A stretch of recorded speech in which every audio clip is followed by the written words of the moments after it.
Hi all, welcome to my YouTube channel. My name is Amgelani Banda, and in today's video, I'll be arguing whether media has power over the masses, and I'll be using media theorists like Macquarie and Dewes to argue this argument, where they state that media does have power over the masses.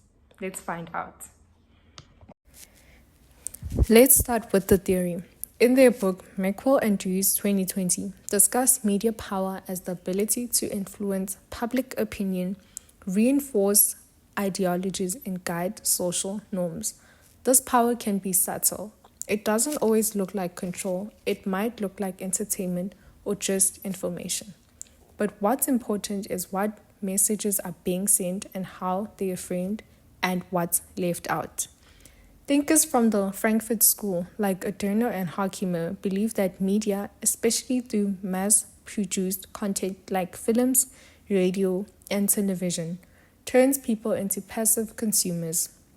They argued that media content is standardized and repetitive, designed to maintain the status quo and distract people from deeper social issues. Marshall Lucian famously said, "The medium is the message." He believed that media technologies shape not just what we think, but how we think. Whether we are watching TV, reading a newspaper, or scrolling Instagram, the media changes the way we interpret the world. A powerful example is how wars are reported. Let's consider the Israeli-Palestinian conflict. The same event might be reported completely different depending on which media outlet you're watching on, be it CNN, ENCA, Newsroom, or Al Jazeera. News might focus on entirely different aspects. Some may center on diplomacy, others on civilian casualties, and others on military strength. This is known as framing. It's a concept from media theory that shows how the media can highlight certain parts of a story while ignoring others, shaping particular perception in the process. Media doesn't invent reality, but it chooses what parts of reality to show. And those choices can lead to very different opinions among global audiences. Here at home in South Africa, media power can be seen on how issues like load shedding are covered. Some outlets place heavy blame on the government, while others zoom in on other internal dysfunctions on Eskom. The media sets the agenda by deciding what stories to cover. This is called the agenda setting theory, and it tells us that the media may not always tell us what to think, but it definitely tells us what to think about it.